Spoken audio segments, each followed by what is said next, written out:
Oi, turminha, tudo bem? Olha o tio Toninho aqui novamente. Vamos pegar o nosso livro de História, na página 97. Vamos continuar falando sobre o Brasil, né? Sobre as eleições, os governos do Brasil. Hoje nós vamos falar as eleições de 1989 e o governo de Fernando Collor de Mello. Tá? Então o tio Toninho colocou a foto dele aqui, ó. Foi um presidente muito jovem, né? E o tio Toninho, eu me recordo quando ele assumiu. Eu já era professor, deixa eu ver, eu não tinha sala de aula ainda. Eu tinha acabado de me formar, foi meu primeiro ano. E no dia que ele assumiu a presidência, né, o tio Toninho estava numa escola de periferia, uma favela, dando aula, que eu fui substituir. Sempre essa escola me chamava, porque os professores não gostavam de ir muito lá, mas o tio Toninho sempre ia. E nós colocamos todos os alunos numa sala para nós assistirmos a posse do Fernando Collor de Mello. E eu me lembro que até falaram, né, a repórter falou que ele estava usando uma gravata de seda, né? Então foi o início de Fernando Collor de Mello. E deu certo? Vamos ver agora, né? Então vamos lá. Página 97. Em novembro de 1989, milhões de brasileiros foram às urnas escolher o presidente do país. A última eleição direta para presidente havia ocorrido em 1960. As eleições aconteceram em 2 turnos. Turminha, essa aconteceu em 1960. Não, mas e o Tancredo Neves que nós vimos na última aula? Ok, na última aula o Tancredo Neves ganhou, porém não foi a população que votou, foram os militares, tá? Então agora a primeira que a população vai participar, né, vai escolher aqui, ó, o Fernando Collor de Mello. Então vamos lá. Então os candidatos mais votados no primeiro turno: Fernando Collor de Mello e Luiz Inácio Lula da Silva. Então nós tivemos 2 candidatos participando. Disputaram o segundo turno. Collor venceu em dezembro de 1989 e tomou posse em 15 de março de 1990. Então Fernando Collor toma posse, tá? Vence Lula.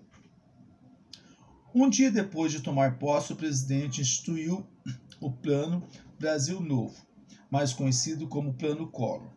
Com esse plano, a moeda nacional voltou a ser o cruzeiro. Lembra que ela tinha mudado para cruzada? Então ela volta a ser o cruzeiro. Os preços e os salários foram paralisados e as contas da poupança de todos os brasileiros foram bloqueadas. Isso gerou muita insatisfação popular.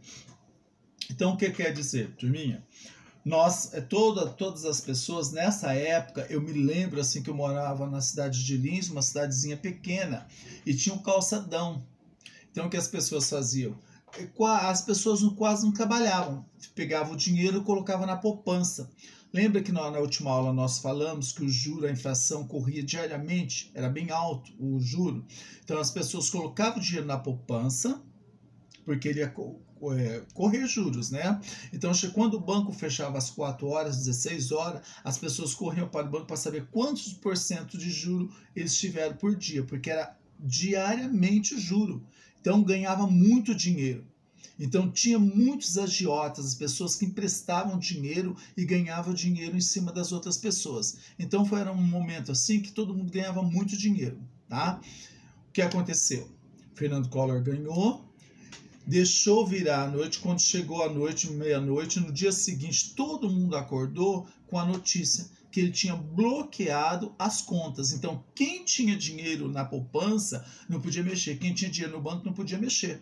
Então, qual dinheiro que a população tinha? Aquele dinheiro que tinha guardado em casa. O do banco não podia mexer. Então, ele bloqueou o dinheiro de todo mundo e foi usar esse dinheiro, né? For usar, inclusive, às vezes ainda acontece aí, ó, pessoas ganhando processo para pegar o dinheiro que foi bloqueado na época do Fernando Collor de Mello, tá?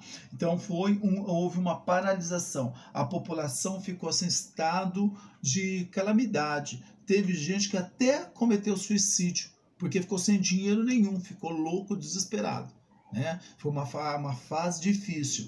Então hoje, quando a gente está falando sobre isso, vocês veem o Brasil desse jeito, né? Nem imaginam o quanto nós, né, as pessoas mais velhas, já passaram, já viram o que está acontecendo no Brasil.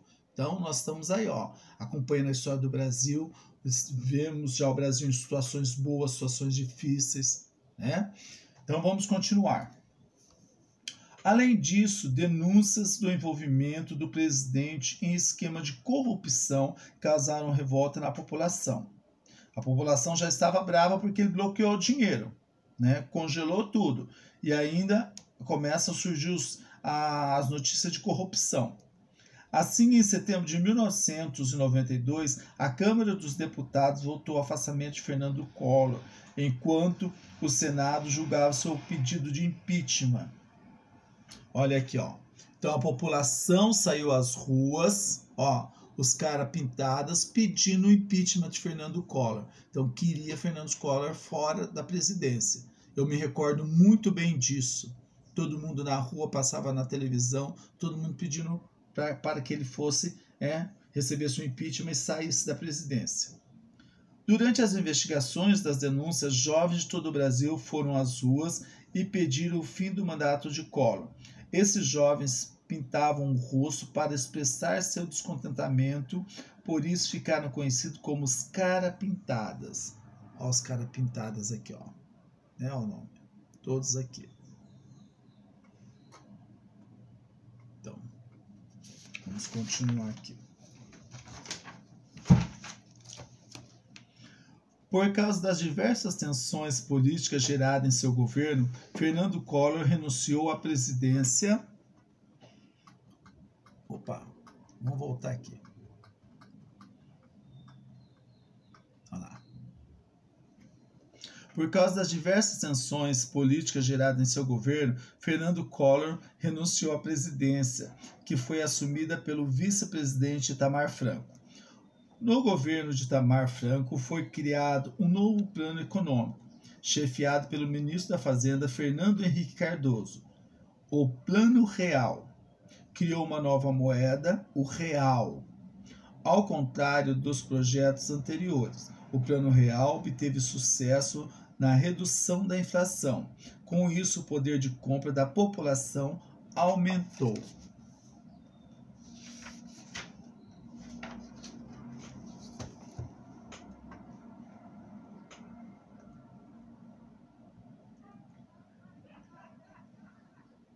Olha aqui, ó, o Itamar Franco, né?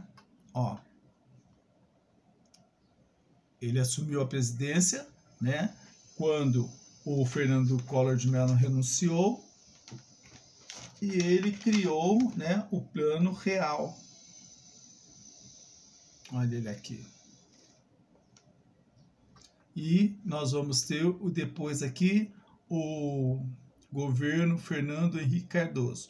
Mas nós vamos ver isso aqui na próxima aula, tá bom? Vamos falar mais um pouquinho sobre ele. Dá tempo, vamos falar um pouquinho sobre ele. Vamos lá. Governo Fernando Henrique Cardoso. Vai ficar um pouquinho longo o vídeo, mas tudo bem. O sucesso do Plano Real motivou a candidatura de Fernando Henrique Cardoso à presidência da República nas eleições de 1994. FHC, como também era chamado, concorreu ao cargo com Luiz Inácio Lula da Silva e venceu as eleições.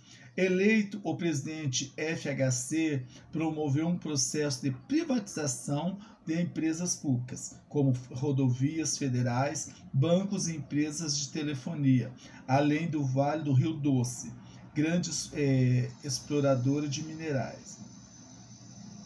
Essas privatizações dividiram as opiniões da população. Enquanto uns apoiavam, alegavam que os serviços seriam melhores e até barateados, outros criticavam e argumentavam que a privatização favorecia apenas uma parte da população.